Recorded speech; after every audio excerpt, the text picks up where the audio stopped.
it's Sam here from BMT School Music. In this video, I'm just going to be talking to you a little bit about 5 tips on practicing the guitar. I'm doing this completely unscripted and going to try and keep it kind of short and sweet. And this is pretty much applicable for all ages and abilities, whether you're, let's say, one of the little ninjas and you could be, between 5 to 7 years old. If you're a little bit older, maybe you're a teen, or maybe even you're an adult student, some of the things I'm going to talk about will be slightly different depending on which of those that you are. But my number one tip is always little and often. Is not trying to cram your practice at the weekend or the day before your lesson or on the day of your lesson. You actually find that the two things that sometimes I've kind of done when we've done like a practice like a practice planner kind of thing, where people actually will put down when they practiced and how often they practiced, and we measured that up against their progress as well. And I actually found that the people who did, say, 5-10 minute practices, they made a lot more progress than people who did kind of 2 hours at the weekend. So little and often is really good. Also, the thing that's happening with that is you're actually just creating a habit. So we even say sometimes if you do 2 minutes practice 5 times a week, inevitably those practices are going to get a little bit longer. They'll become 3, 4, 5 minutes. It's actually quite hard to only practice for 2 minutes, I think. Even if you're only 5 years old, if you've got your guitar out and you're making a noise on it, you're inevitably going to easily do that for 10, maybe 15 minutes. Tip number 2 is having your guitar out. So many people, their guitar only comes out once a week when they're in their lesson. When they finish their lesson, it goes into a bag goes into the car or for the walk home, and then that bag gets put somewhere really nice and safe so it doesn't get damaged and it's out of the way, and then it doesn't come out at all. Out of sight, out of mind. The best place I've ever found to keep your guitar is actually to have it on your bed, as I find. This is more for children and teens, I think. I think if you have a guitar on your bed, I think, and you have a spouse maybe, I don't think that maybe works quite so well. But then you can have a guitar stand, you can have guitar hangers like I've got in here. I tend to leave my guitar on the sofa quite often. And so you just find when you're walking past, you'll pick it up and you'll start to play it. So somewhere where you're going to see it. The bed seems to be a brilliant place, but generally anywhere that you're gonna see it and play it. Number 3, resources. So every single week at BMT, we send out an email that's got what you practiced that week in the lesson and what you're expected to practice at home.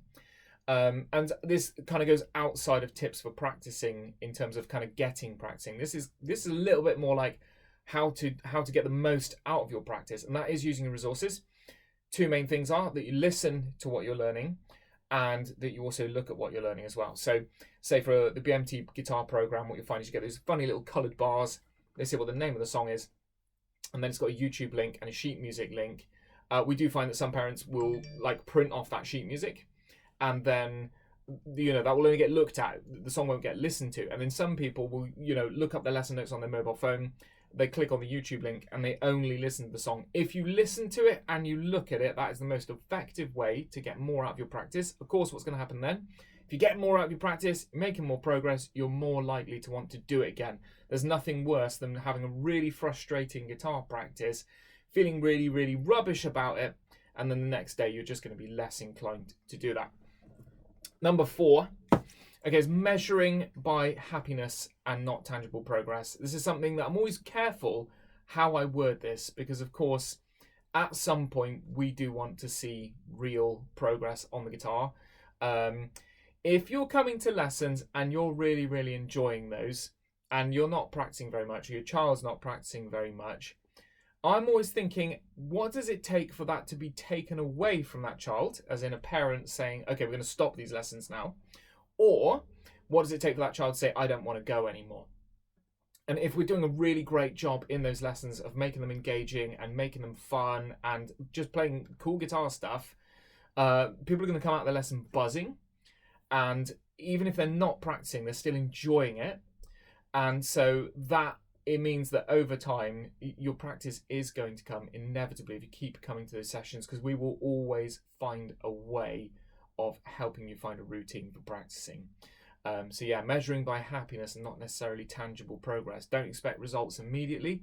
Don't expect results all of the time. Sometimes we have parents who will pull their children out of guitar lessons just because they haven't practiced for 1 month. And I think sometimes it's not necessarily fair on that child.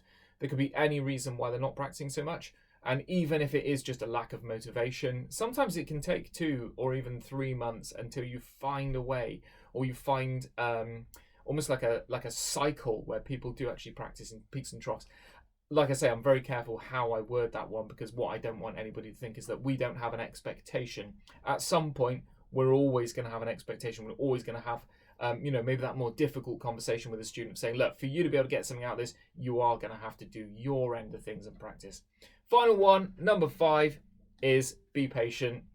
I think I kind of answered that in number 4, to be honest, but hey, 5 is a nice number to have. 5 practice tips. Be patient. So the funniest story I have is TP, who was a student of mine for 13 years, one of the quietest students I ever had. He was 5 years old when he started, and he was 18 when he left. For the first 6 or 7 years of his guitar journey, he hardly practiced at all. And me and his mum would have frequent conversations, and those would always be the same in terms of just saying, look, he's still enjoying those lessons, and we know that over time his progress is going to compound and he's going to end up practicing. That guy actually ended up doing his grade 8. If you don't know what that is the highest instrumental certificate that you can get for playing an instrument.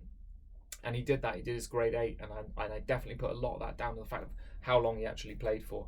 And that's it. That's my 5 tips on practicing. Be interesting to see what you sort of thought of this video, if it's really, really helpful to you. This stuff, I've been doing this so long, some of this stuff is, it's normal to me.